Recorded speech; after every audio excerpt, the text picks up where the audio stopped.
would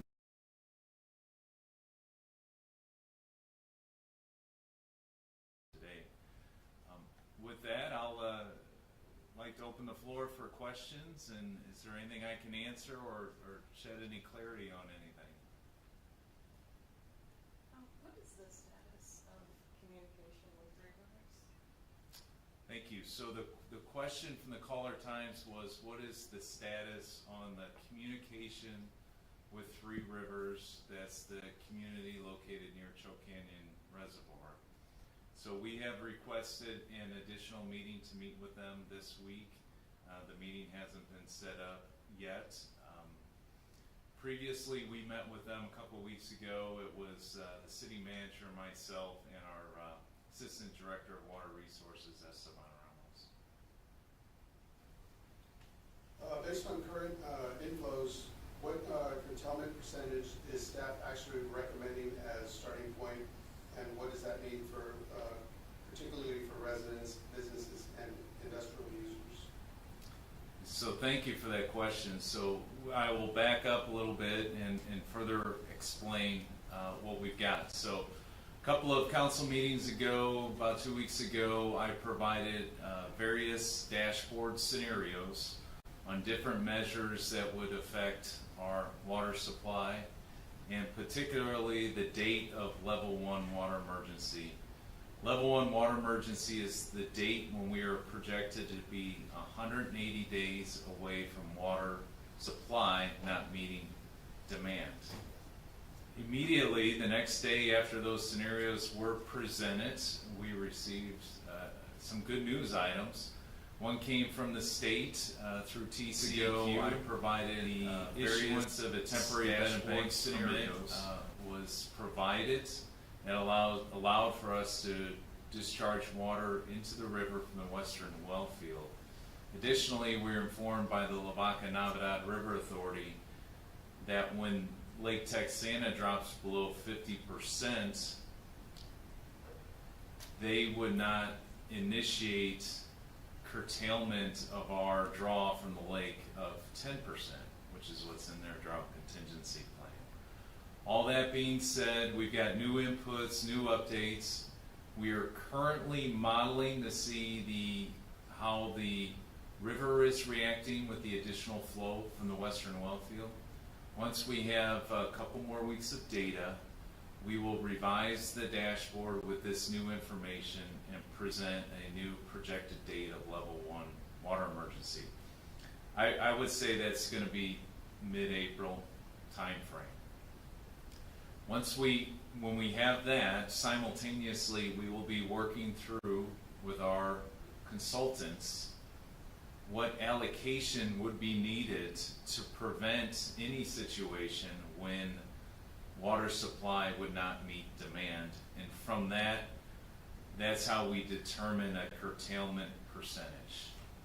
So to answer your question, we don't have that percentage yet. We're working on it.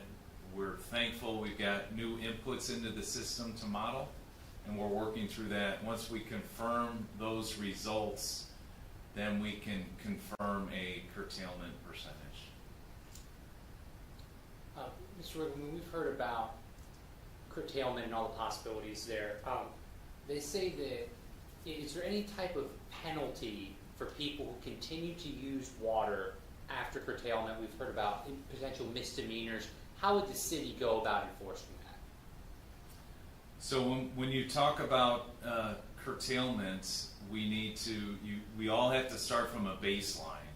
So each customer class will have an established baseline. It's residential, wholesale, commercial, and large volume users.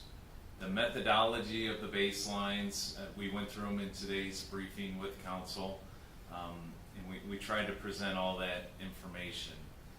But the question was how enforcement would be handled.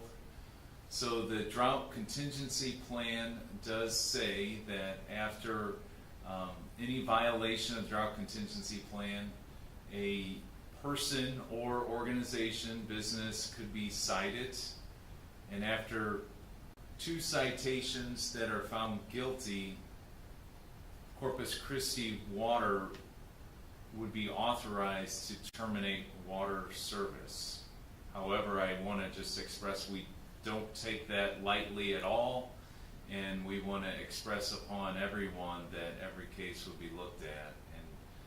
But the drought contingency plan is very clear. Before that happens, you have to be found guilty through a judge twice for that to even take place. The additional thing I think you hinted on was potential for surcharges. Surcharges are different than curtailment and allocation. Council would have to enact surcharges, and those surcharges are detailed in the drought contingency plan.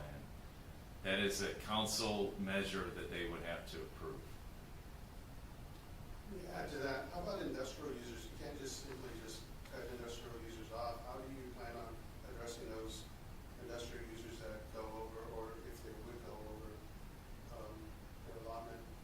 So we've been working very hard with our industrial base. We've been meeting with them about every other week. They would obviously fully understand what their allocation would be if we did enact that. City staff, Corpus Christi Water, would work with them to track that and ensure that they wouldn't exceed their allocation. And if trends were heading in that direction, we would certainly reach out to them and continue to work with those entities. The one thing that I can say is we definitely consider them partners.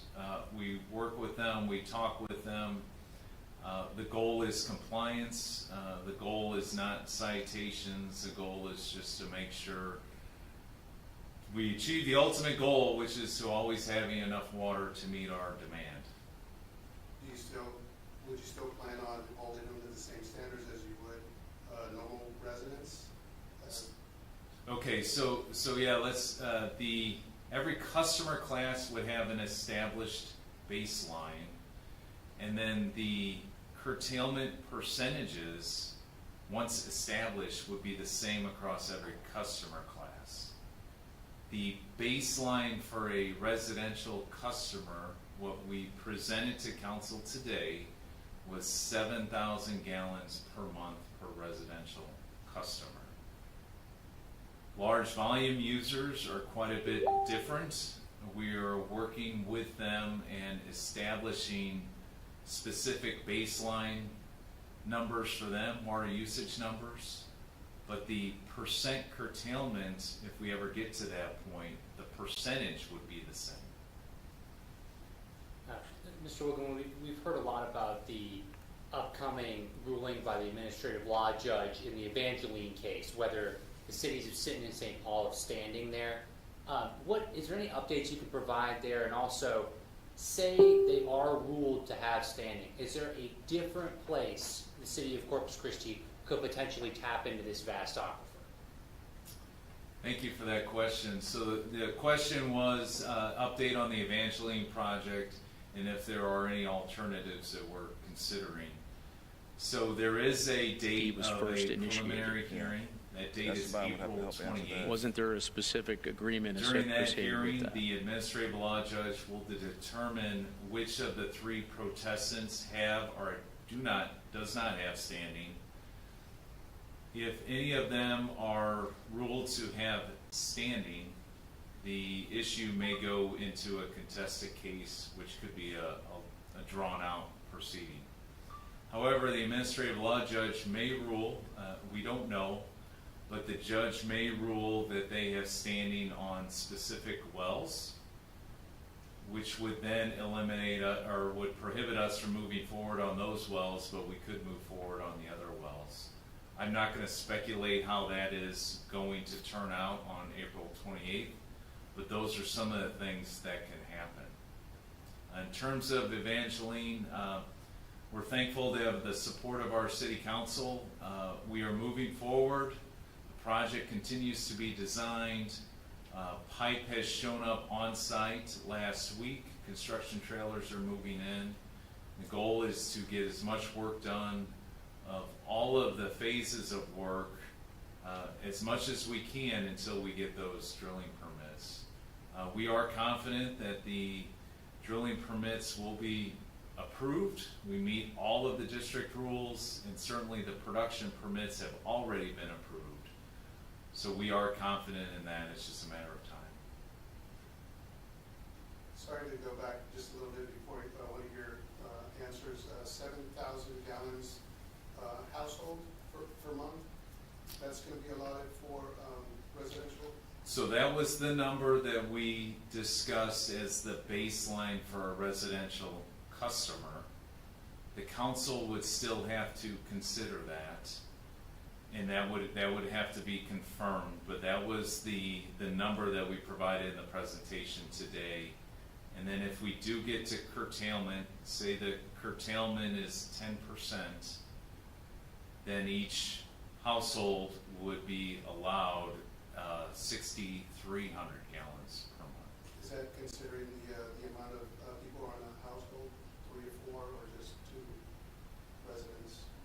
It's just considering all households. There is some data from the presentation. I'd encourage you to take a look at that. What we do know is the residents of Corpus Christi have done an extremely good job of adhering to the drought stage requirements. Their usage has certainly dropped over the last couple of years. We're very appreciative of that. They're certainly doing their part, and some of that data is shown in the presentation that we had today at council. Just to follow up on his question, though, it doesn't take an expert to see that a household with, say, 4 children versus someone living in an apartment by themselves are going to use drastically different amounts of water. Will there be any kind of way to alleviate the burden potentially on some of our bigger families here?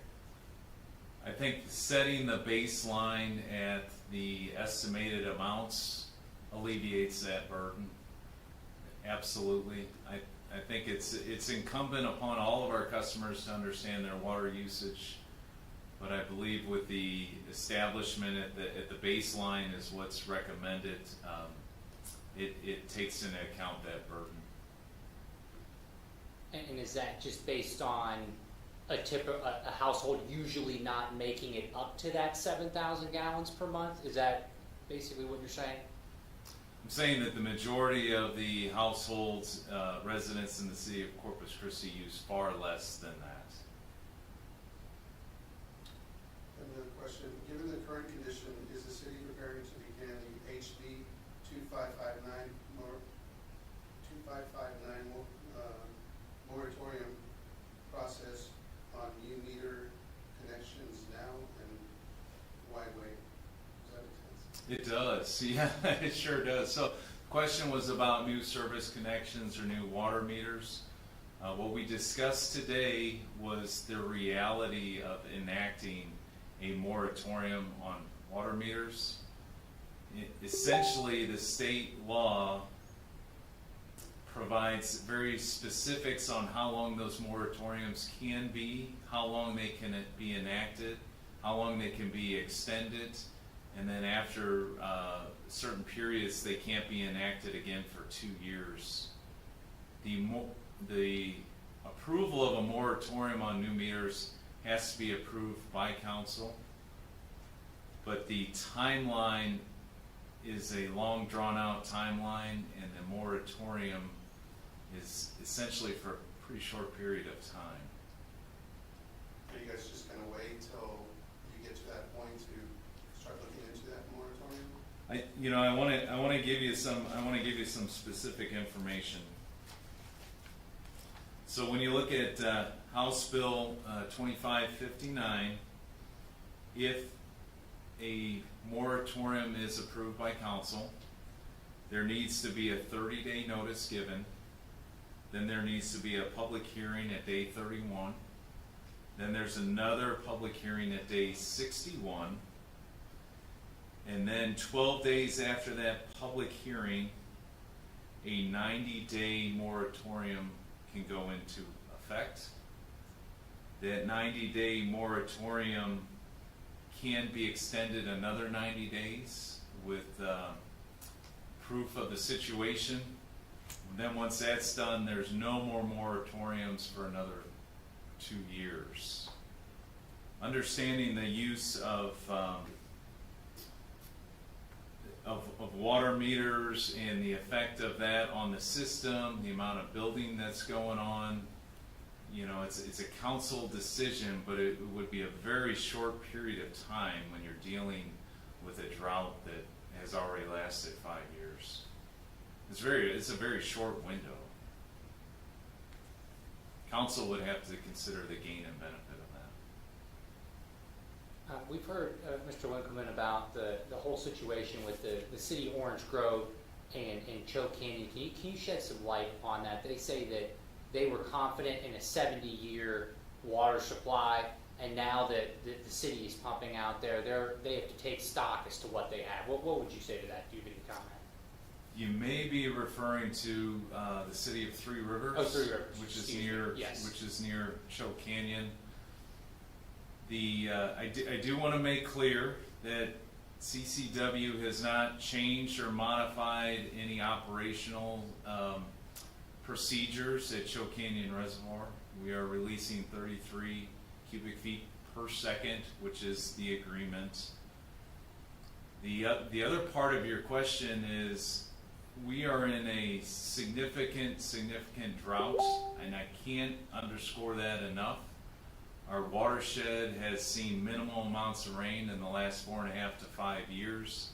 Inflows into the Choke Canyon Reservoir and Lake Corpus Christi are horrible, and we're not seeing any recovery in those reservoirs. And all of you know they are at historic lows. I would say the entire state is taking notice of that. All of our communities are taking notice of that. The efforts that CCW is doing is to diversify the water supply. What we've got is a system that is based on surface water, and the city has done a great job in diversifying its surface water assets. But what we're seeing today is they are all still climate dependent, which is why we are moving towards adding groundwater supplies, wastewater reuse, and seawater desalination.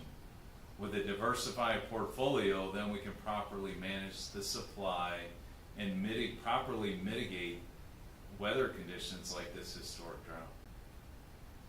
And then I guess my final question would be, what is the next steps with the proposed desalination plant? I know there's 2 different proposals. Where should Corpus Christians look next on that front? So in terms of seawater desalination, there's a number of things going on. The Inner Harbor seawater desalination plant, that plant is fully permitted, power is available, property is available, and we have TCEQ and Army Corps permits. Staff is working with the Corpus Christi desal partners to bring a contract to council for approval in April. And then additionally, the Far Field Modeling Committee is still working with the selected modeler to fully model the Bay system, so council has that information as well at the time when they consider the contract. That's Inner Harbor. Then we have the Nueces River Authority desal project on Harbor Island. That is a 100 million gallon a day plant. The city of Corpus Christi is participating in that project through a reservation fee to reserve 50 million gallons a day from that project. CCW and the city would be a purchaser of water from that project. Additionally, we are working on investigating the potential for a seawater desalination project at Barney Davis. And then also last council meeting, council has provide authorization for staff to coordinate with Aquatech, who will be completing and managing the CC polymer plant. The negotiations for CC polymer haven't even started yet, but that would also be a water purchase agreement. Are there any measures that are not currently included in the DCP that might be in consideration for a water emergency? So the question was, are there any measures that aren't currently included in the drought contingency plan that we may consider including going forward? I know there was some discussion today, and some of our council has asked for some clarity in terms of definitions for the plan. There has been further discussion about some specific language, and that will continue. And I'm not sure, we're going to keep working with our elected officials and see if they have any further comments on that. But I can't give you a list of specific things. What I can say is the drought contingency plan was approved by this council just about a year and a week ago. That is the document that we are utilizing. Those are the points that we went over in today's workshop at council, is to review and help everyone understand how we're approaching this and using the drought contingency plan to deal with the situation. What is that communication going to look like? Because residents obviously are concerned about the current situation. So what are the plans to communicate with the community about discussions of the DCP? We've done a very good job of communicating throughout all of our stakeholders. I do want to remind everyone that you can get status on our water supply projects at securingwater.corpuschristitx.gov. And also there's a weekly water supply update memo that is also posted that provides updates on all our water supply projects. Additionally, we have set meetings and have had meetings across all of our customer classes. And then the council workshop today, it was a tremendous briefing on the document and how things can be enacted, the decisions our council will have to make before they are enacted. And I think that gave a tremendous overview of the drought contingency plan. The city manager continues to do weekly briefings on Friday mornings. We have times like this where staff and myself and the city manager can answer questions. Additionally, we've worked really hard to be open and available to the press for interviews.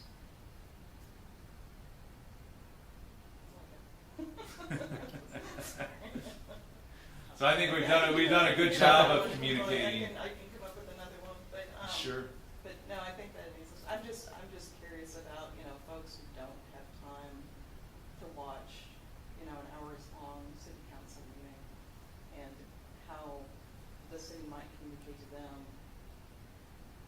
what may be coming, with an emphasis on may. But So, and I appreciate you saying that. I really do, because it can, to go back and watch a long council workshop or a council meeting can be very long, and you're trying to find significant information, applicable information. I do want to remind everyone that whenever there's a council meeting, the supporting documents are loaded. I would definitely recommend reviewing the presentation that staff provided to council. That is a quick and can be in a very efficient overview of what was discussed today. Sir, I guess I would ask, this is not just a Corpus Christi issue, it's a regional issue, it's a state issue.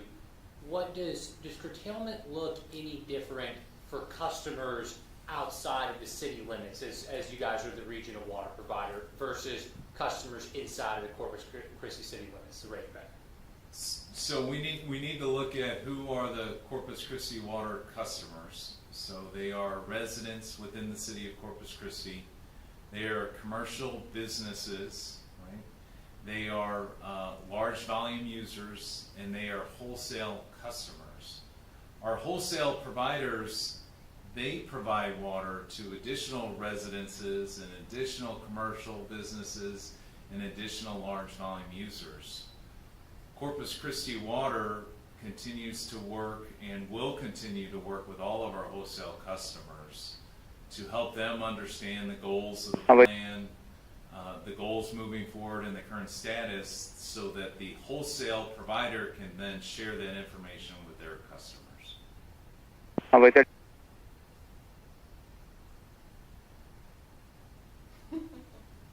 So what would you tell residents right now who are worried about the current situation? That's a great question. So the question was, what can we inform residents today that are worried about the current situation? I would like to first start by answering that there is tremendous amount of work being done. Everyone is taking this situation seriously. I want to assure all of our residents that there are 600 dedicated people who live and work and have grown up in this community working for Corpus Christi Water that work every day to resolve the situation. But what we're working towards is not just addressing this current drought. The work that we're doing it's really transformational, it's generational. These new projects are going to keep the system and the region on a secure foot going forward. It'll be a sustainable water supply, and the goal is that future generations don't have to deal with this. They can understand if there is a drought of record looking at them, that the work done today has really given them a standing to be able to handle that in the future. One thing I do want to say to all of our residents is that they've done a great job. The data shows it. We know that everyone takes this drought seriously, and we appreciate everything that they do every day, because it's all the little things that make a difference. You know, it's the little things that give you away in everything you do. So our residents, that is being portrayed, and we're thankful for that. I also want to thank all of the departments within the city, because I will tell you that almost every department in the city is addressing this situation, and we are working together, and the city team is getting support throughout every leg of the organization. So those are the things that I'd like the residents to know.